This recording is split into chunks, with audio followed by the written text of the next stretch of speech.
एक फकीर एक देश की यात्रा पर निकला। जब रास्ते में रात हो गई तो वे एक व्यक्ति घर रुक गया। उस व्यक्ति का नाम था आनंद। आनंद ने उस फकीर की खूब सेवा की और दूसरे दिन आनंद ने फकीर को उपहार देकर विदा किया।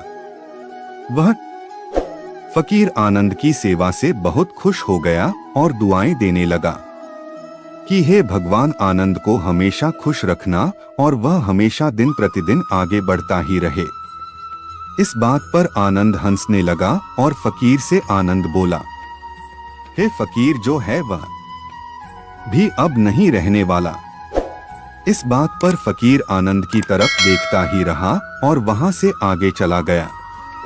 कुछ साल बाद फिर फकीर आनंद के घर आया और देखा सारा धन और सारी संपत्ति सब कुछ चला गया है। आनंद एक गांव के ही बड़े जमींदार के यहाँ नौकरी कर रहा है। वह फकीर आनंद से मिलने के लिए वहां चला गया। आनंद ने उस अभाव में ही उस फकीर का स्वागत किया और झोपड़ी में ही फटी चटाई पर ही बैठाया।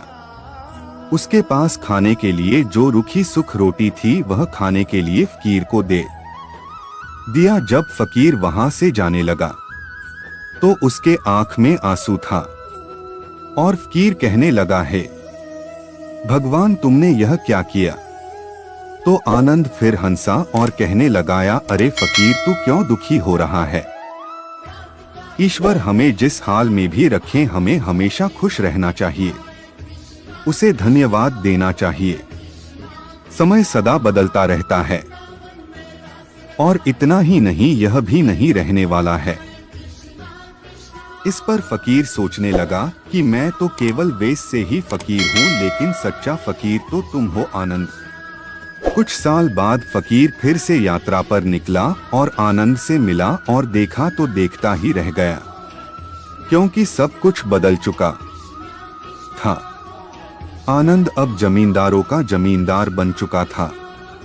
उसे मालूम हुआ आनंद जिस जमींदार के यहाँ नौकरी कर रहा था उसकी कोई संतान नहीं थी और अपनी सारी संपत्ति और जायदाद आनंद को दे दी।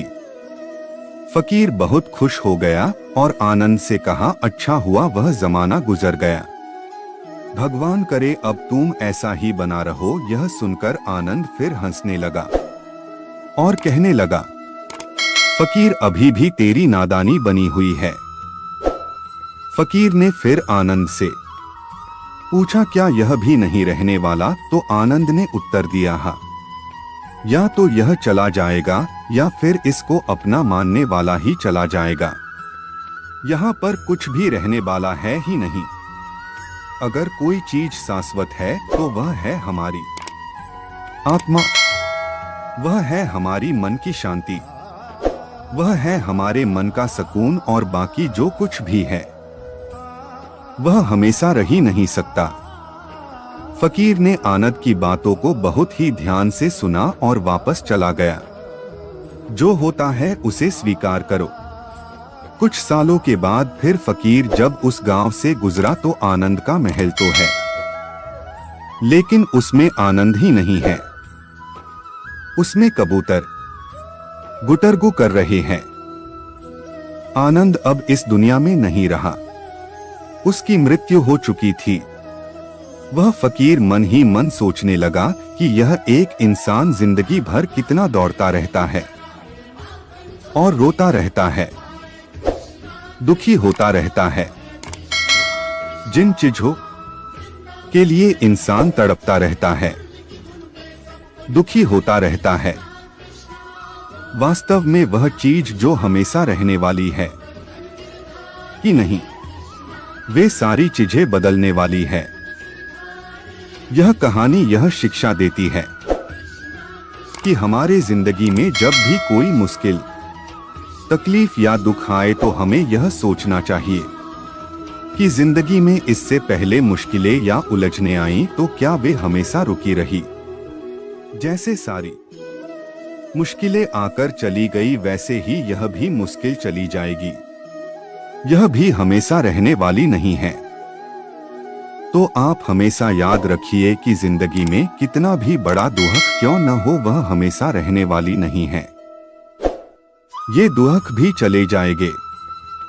एक बार अकबर ने बीरबल से कहा कि बीरबल, आज कुछ ऐसा लिखो कि जब मैं खुशी में पढ़ूं तो दुहक और जब दुहक में पढ़ूं तो खुशी हो।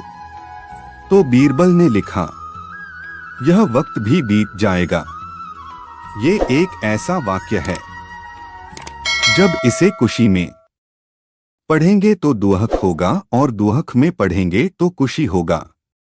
मुझे उम्मीद है कि आप सभी को आज का यह वीडियो बहुत पसंद आया होगा।